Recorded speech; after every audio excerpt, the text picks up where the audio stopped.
honored to speak at Fun Forum last year in Monaco, and as I said earlier, Baldwin sends out weekly blogs, which I get and I digest and I read. And I wanted him to come and talk today, and he said when we were talking about this, he's going to come and talk not about B2B or B2C, but B2H, namely business to human.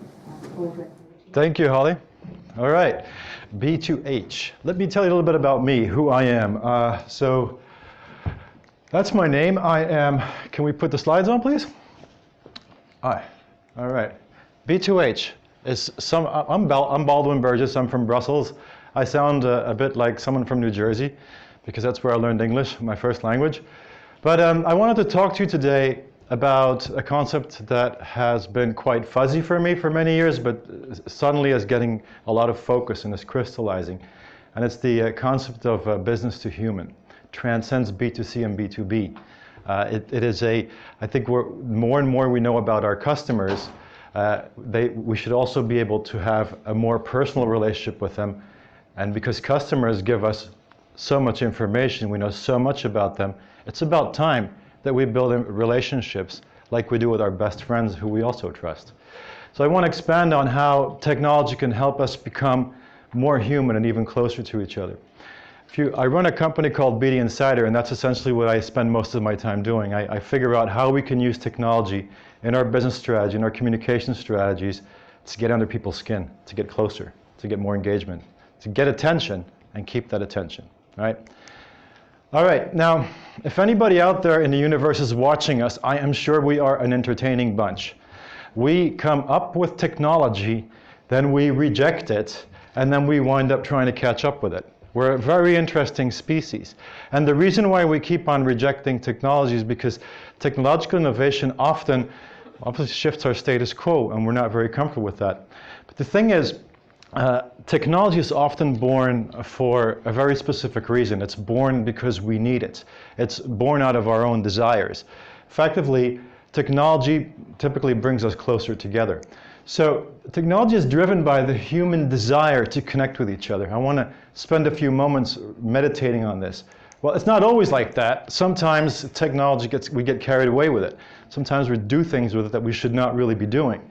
But you know, if you think back at the wheel, what was the wheel? This was a leapfrog event. It allowed us to basically get closer to each other and also do more business. But it basically made us more mobile. The ship took us even further. We could even do more business together. But it was always about a human connection. We're always exploring. And it just went on. We want to go further and faster to the point where we're going to go so far away that the new journey has begun. We're so keen to explore new worlds. But it's always about, why are we going there? Why are we going there?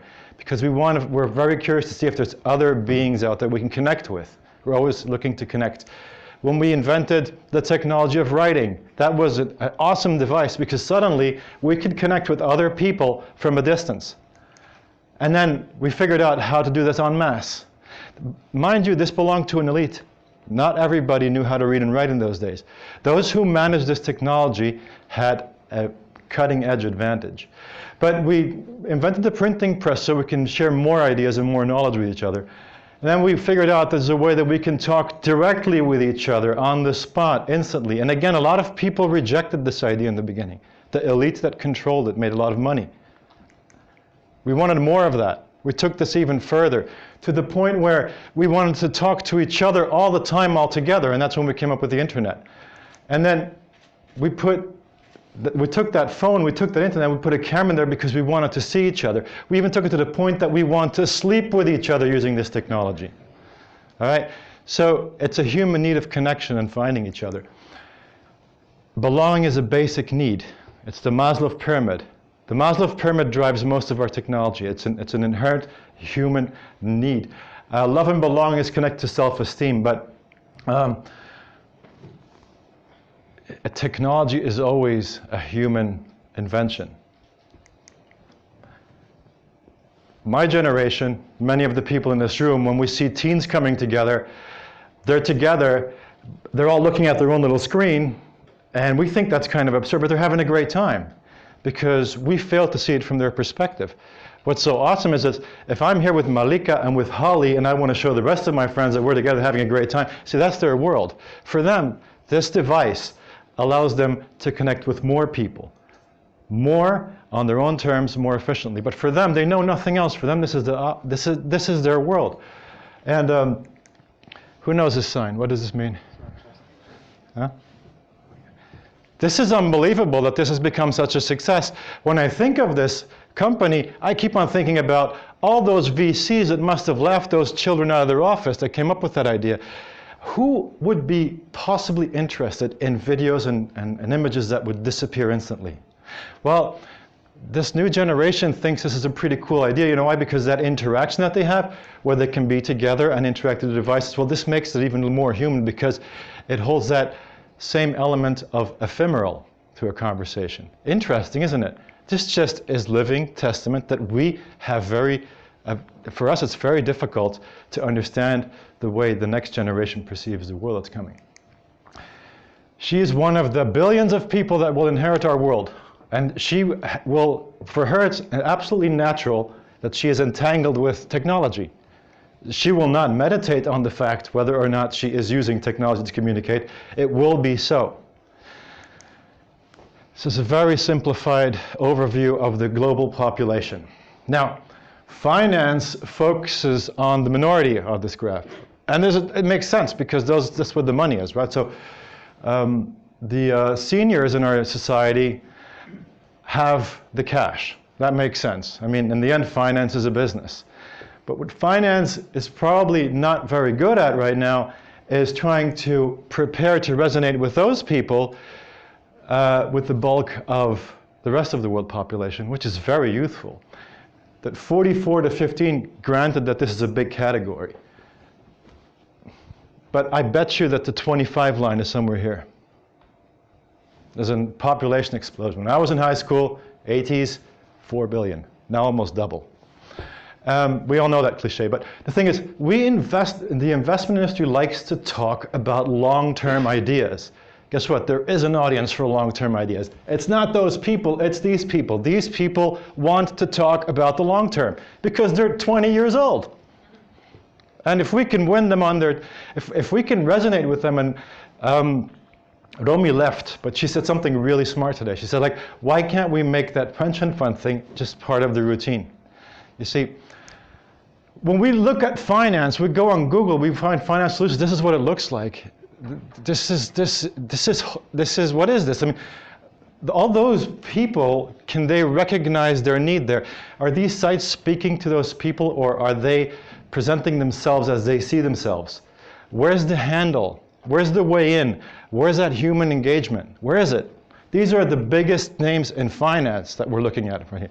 Not all of them, but I mean, if you put these together, I'm sure they manage a double-digit percentage of all those trillions out there. It's not very exciting. And the next big thing is virtual reality. 2016 will be the year that goes into history, most likely, where virtual reality becomes a consumer product. Microsoft is working on this. Google is working on this. Facebook is working on this. Samsung is working on this. They're investing billions of dollars in getting these goggles onto our face because this is going to be so irresistible. This is going to be as big probably as the telephone was and the internet. This is going to transform the way we live. This is the question I want to ask here today is, what is this going to look like on that? It probably looks something like this. Something absolutely loud, incomprehensible, something that, you know, what do you do with it? Okay, which show do I go to? What do I put? There's that distance again. It's up on the building. It's alien. Back to the need of humans to connect. One of our most recent miracles are social networks. Facebook is a testament that if you give away all your privacy for the sake of connecting with each other, I mean, how clearly is this stated on this experiment of Facebook, where in 10 years, they can have 30% of the world population basically coming together just to connect again. This has only begun, right? So it becomes irresistible when it allows us to connect. When technology becomes an absolute need, when it allows us to meet our basic needs. I know this surprises you to hear this, but I want you to think about this statement. I think this was said exactly 1 year ago in Davos. Everybody knows Eric Schmidt? He used to run a company called Google, which is now called Alphabet. He still does. What Eric Schmidt means with this is that the internet will disappear from sight because it will become invisible but omnipresent. It will be everywhere. It will be amongst all the trillions of devices that we use. The internet will become the operating system of our entire world. So we're not even going to think about the fact that we're dealing with a technology anymore, especially when you have it, when you're wearing it on your face. And then beyond that, we are going to merge with technology. There is no way around this, okay? And again, these new generations are not going to be thinking about whether or not they're working with technology because it's going to be so omnipresent. Did I say this already? This is the point that I really want to nail home today, right? But finance doesn't seem to understand this basic need always, because why would they try to put a robot in front of their customers? What's the point? Can they not see the fact that people are taking ridiculous risks with their data just to connect with each other? Can't they see that there's a craving for a human connection? Don't they have children that they watch, you know, how they deal with technology? What are they missing? Again, now, the thing about investing is it's a big deal. Investing is about letting go of putting at risk some of your financial security. And investing is about earning trust. So the key objective is to earn trust. The great thing about today's simple to use technology is that there's a very good way to earn trust, and that is by becoming someone's mentor. You never cheat on your mentor. You respect your mentor. It's an unforgettable figure in your life. And so this is a chart that I always bring up when I talk about this. And this is how simple technology over time can help us almost automate the process of becoming our prospects to customers' mentor. It's about teaching them the things they need to know, because the more knowledge you share, the higher your trust level gets. And then you wind up going from the prospect zone all the way into client zone.